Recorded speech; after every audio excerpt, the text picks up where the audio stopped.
el gran tema de América Latina, ya como parece ese es el tema, no hay otros, es el conflicto entre civilización y barbarie.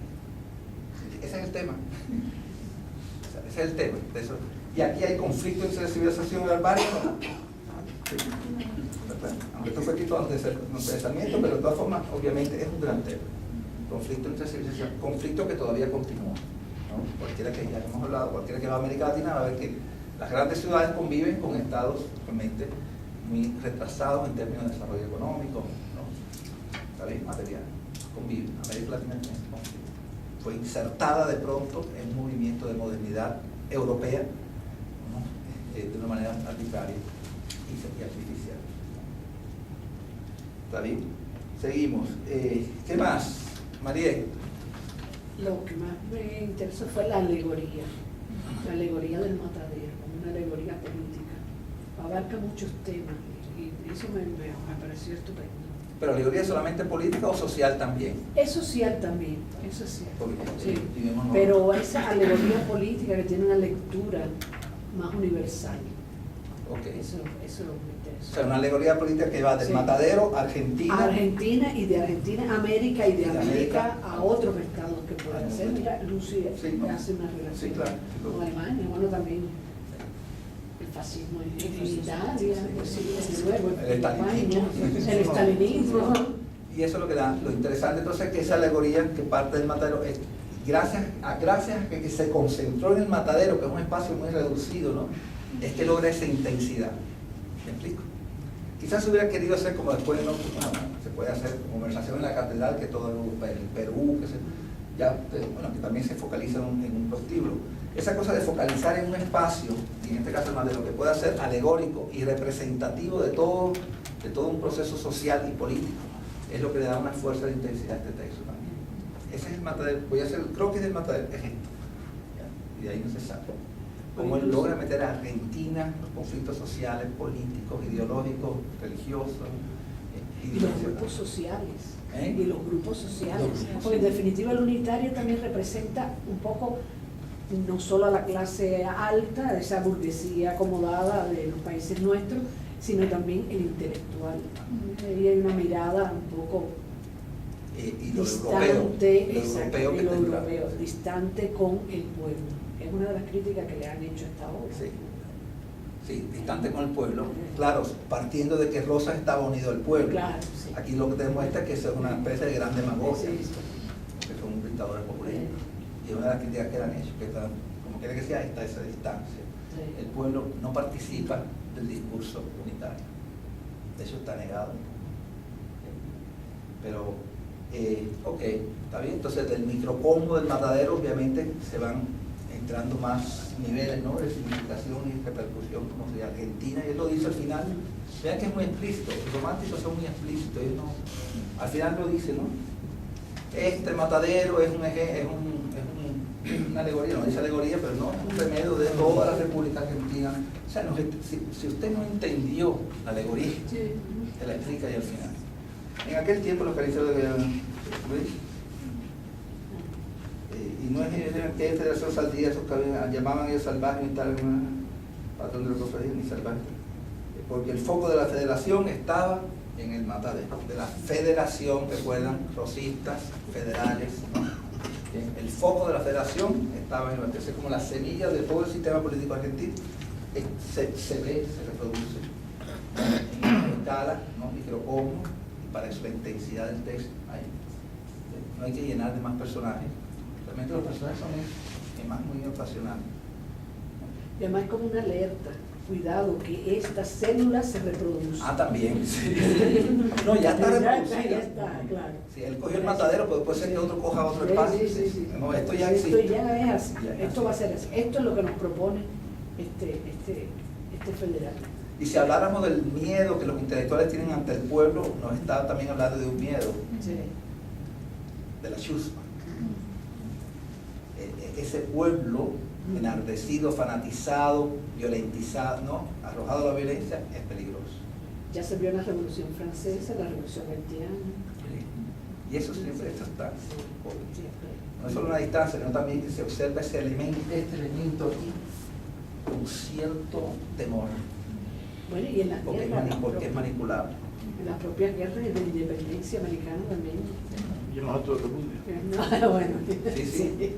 Pero es interesante también que se ve que ese pueblo no participa de ninguna ideología, porque incluso cuando ellos repiten las cosas de Rosita es porque ese pueblo es federal. Este pueblo, son federales ellos en términos ideológicos. Cuando ellos hablan, ¿qué es lo que reproducen? ¿Ideas federales? ¿Ideologías liberales? ¿No? Consignas al culto a la personalidad de Rosa. No sé si me explico lo que quiero decir. No hay ideología allí. Es una cosa salvaje, son como animales que están siendo manipulados para matar a los unitarios, pero no es porque ellos encarnen la ideología de Rosas, porque no se le oye en ningún momento decir nada en términos ideológicos. Es un odio ciego al unitario. ¿Está bien? Pero no ni siquiera a la ideología del unitario, es como se viste. ¿Vieron la superficialidad? La ropa, como monta caballo, es un cajeta. O sea, incluso a las cosas más superficiales de la apariencia, ¿no?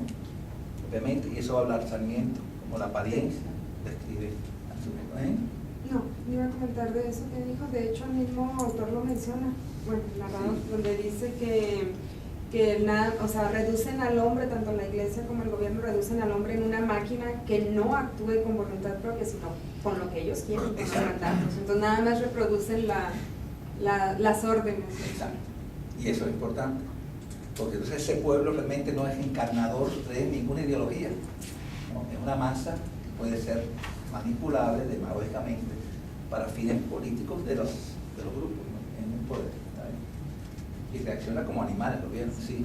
Sí, ¿podrías ampliar o hablar un poquito acerca de este tema de la libertad que, como buen romántico, ¿verdad?, Echeverría lo va a desarrollar a través del unitario aquí en la página 303, en la columna B, en medio, 303, en donde hay un diálogo entre el juez y el unitario,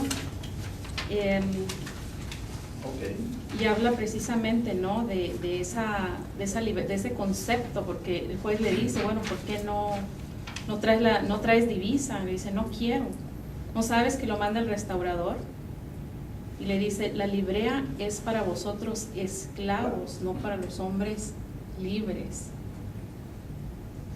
Entonces, en ese sentido, yo creo que sí hay un concepto, una ideología, ¿no? Es ese concepto de libertad, bueno, ustedes tendrán la fuerza, estarán unidos ahorita, ¿no? Pero yo tengo ese concepto de que soy un hombre libre, ¿no? No, y lo de esclavo lo repite varias veces, ¿no? Lo dispusiste vosotros esclavos para lisonjear el orgullo de vuestro Señor y tributarle vasallaje infame. ¿Están viendo la cita que estamos leyendo? Obviamente la entrada del unitario permite entrar ya explícitamente, si no estaba claro, ¿no? Pero ya entra explícitamente el discurso ideológico, ¿no?, de Echeverría, en este caso. Bien, y vean la frasecita, ¿no? ¿Dónde está la primera entrada del esclavo? ¿Dónde está la que tú citaste, Emilia? O está en la página 303, columna B, primer párrafo, después está un diálogo, está casi en medio.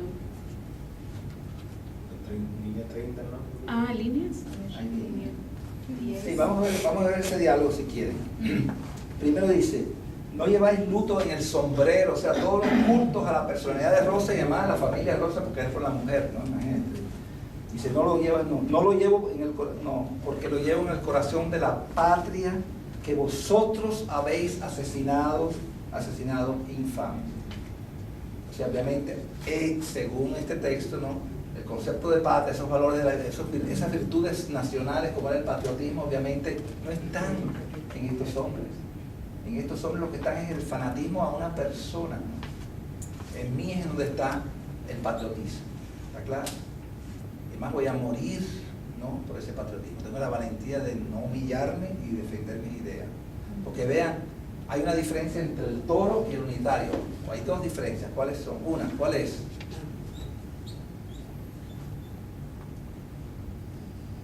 ¿Al toro lo matan o no? Sí, lo destruye y lo matan. ¿Y al unitario lo matan? Se muere, se revende. O sea, él casi se autosuicida, una cosa así, no sé, la palabra no está muy bien. No, es una especie de autocrimen sobre sí mismo, pero no lo matan en realidad. Él muere de sí mismo, ¿no? De su coraje, de su orgullo, ¿no? De su virtuosismo, muere de sí mismo, de pura sangre, que es como Cristo, ¿no? Pura sangre que va a redimir. Hay textos de eso también, que su sangre va a redimir. Pero obviamente aquí está... El toro huyó también, y él no. Y él no. Él, o sea, él defendió a sí mismo. Porque podía haber salido corriendo, pero no. Sí, pero no lo hizo. No lo hizo. Eso es otra diferencia. Se enfrentó. Es otra diferencia. El coro